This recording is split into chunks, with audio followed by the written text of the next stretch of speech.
Malaysia প্রবাসীদের দীর্ঘ এই অপেক্ষা পাসপোর্টের জন্য। এমআরটি পাসপোর্ট সেবা বন্ধ হওয়ায় হাজার হাজার প্রবাসী প্রতিদিন ভিড় করছেন বাংলাদেশ হাইকমিশন এবং আউটসোর্সিং কোম্পানি ইএসকেলে।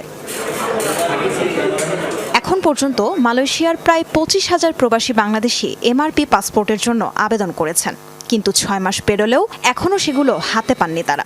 এদিকে ভিসার মেয়াদ শেষ হওয়ায় এরই মাঝে অনেকেই হয়ে পড়েছেন অবৈধ, ফলে জরিমানা আর গ্রেফতার আতঙ্কে দিন কাটছে তাদের।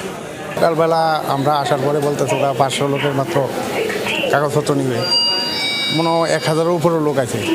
সবগুলো লোক মনে করেন বাইরের থেকে বিদায় করে দিচ্ছে কালকে আসার জন্য।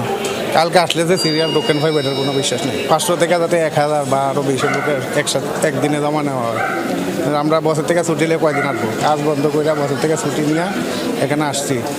এটা তো হয়রানি, বছরে কয়দিন ছুটি দেবো না। আমি এমআরপি পাসপোর্ট জমা দিয়েছি আগস্টে, গত প্রায় ৩ মাস হয়ে গেছে। এমআরপি পাসপোর্ট হইতে এখনো সময় লাগবে, যার জন্য এটা ক্যান্সেল করে আমি ই পাসপোর্ট করতে আসছি।